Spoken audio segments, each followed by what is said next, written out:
مومنو اللہ سے ڈرو جیسا کہ اس سے ڈرنے کا حق ہے، اور مرنا تو مسلمان ہی مرنا، اور کسی شخص میں طاقت نہیں کہ اللہ کے حکم کے بغیر مر جائے۔ اس نے موت کا وقت مقرر کر کے لکھ رکھا ہے، اور جو شخص دنیا میں اپنے اعمال کا بدلہ چاہے اس کو ہم یہیں بدلہ دے دیں گے، اور جو آخرت میں طالب ثواب ہو اس کو وہاں اجر عطا کریں گے، اور ہم شکر گزاروں کو عنقریب بہت اچھا صلہ دیں گے۔ ہر شخص کو موت کا مزہ چکھنا ہے، اور تم کو قیامت کے دن تمہارے اعمال کا پورا پورا بدلہ دیا جائے گا۔ تو جو شخص دوزخ سے دور رکھا گیا اور بہشت میں داخل کیا گیا وہ مراد کو پہنچ گیا۔ اور دنیا کی زندگی تو دھوکے کا سامان ہے۔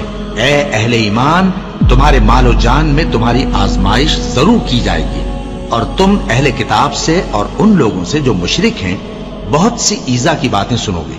تو اگر صبر اور پرہیزگاری کرتے رہو گے تو یہ بڑی ہمت کے کام ہیں۔ اور کاش تم ان ظالم یعنی مشرک لوگوں کو اس وقت دیکھو جب موت کی سختیوں میں مبتلا ہوں، اور فرشتے ان کی طرف ہاتھ بڑھا رہے ہوں کہ نکالو اپنی جانیں، آج تم کو ذلت کے عذاب کی سزا دی جائے گی، اس لیے کہ تم اللہ پر جھوٹ بولا کرتے تھے اور اس کی آیتوں سے سرکشی کرتے تھے۔ اور جیسا ہم نے تم لوگوں کو پہلی بار پیدا کیا تھا ایسا ہی آج اکیلے اکیلے تم ہمارے پاس آ گئے، اور جو مال و متاع ہم نے تمہیں عطا فرمایا تھا وہ سب اپنی پیٹھ پیچھے چھوڑ آئے، اور ہم تمہارے ساتھ تمہارے سفارشیوں کو بھی نہیں دیکھتے جن کی نسبت تم خیال کرتے تھے کہ وہ تمہارے سفارشی اور ہمارے شریک ہیں۔ آج تمہارے آپس کے سب تعلقات منقطع ہو گئے، اور جو دعوے تم کیا کرتے تھے سب جاتے رہے۔ ان فرشتوں کی قسم جو ڈوب کر کافروں کی جان کھینچ لیتے ہیں، اور ان کی جو مومنوں کی جان آسانی سے نکالتے ہیں۔ پھر جب جان گلے تک آ پہنچتی ہے اور تم اس وقت کی حالت کو دیکھا کرتے ہو، اور ہم اس مرنے والے کے تم سے بھی زیادہ نزدیک ہوتے ہیں لیکن تم کو نظر نہیں آتے۔ بس اگر تم کسی کے بس میں نہیں ہو تو اگر سچے ہو تو تم جان کو لوٹا کیوں نہیں لیتے؟ ہم نے تمہارے لیے موت کو مقرر کر دیا ہے، اور ہم اس بات سے عاجز نہیں۔ ہاں، جب جان گلے تک پہنچ جائے اور لوگ کہنے لگیں اس وقت کون جھاڑ پھونک کرنے والا ہے، اور اس جاں بلب نے سمجھا کہ اب جدائی کا وقت ہے اور پنڈلی سے پنڈلی لپٹ جائے، اس دن تجھ کو اپنے پروردگار کی طرف کھینچے چلے چلنا ہے۔ پھر ایسے مغرور نے نہ تو پیغمبر صلی اللہ علیہ وآلہ وسلم کو سچا جانا اور نہ نماز پڑھی، لیکن جھٹلایا اور منہ پھیر لیا، پھر اپنے گھر والوں کے پاس اکڑتا ہوا چل دیا۔ خرابی ہے تیری، خرابی پر خرابی ہے، پھر خرابی ہے تیری، خرابی پر خرابی ہے۔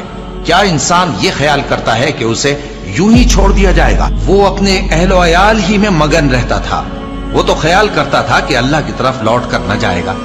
کیوں نہیں؟ اس کا پروردگار تو اس کو دیکھ رہا تھا۔ سو میں شام کی سرخی کی قسم کھاتا ہوں، اور رات کی، اور جن چیزوں کو وہ اکٹھا کر لیتی ہے ان کی، اور چاند کی جب وہ پورا ہو جائے، کہ تم لوگ درجہ بدرجہ ضرور چڑھو گے۔ اور موت کی بے ہوشی حقیقت کھولنے کو طاری ہو گئی۔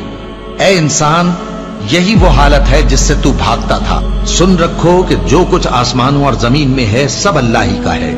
سن رکھو کہ اللہ کا وعدہ سچا ہے، لیکن اکثر لوگ نہیں جانتے۔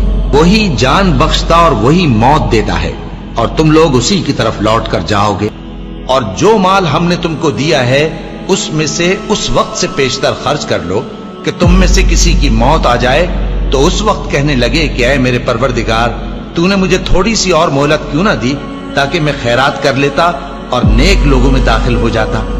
اور جب کسی کی موت آ جاتی ہے تو اللہ اس کو ہرگز مہلت نہیں دیتا، اور جو کچھ تم کرتے ہو اللہ اس سے خبردار ہے۔ اے اطمینان والی جان، اپنے پروردگار کی طرف لوٹ چل، تو اس سے راضی، وہ تجھ سے راضی۔ سو تو میرے خاص بندوں میں شامل ہو جا اور میری بہشت میں داخل ہو جا۔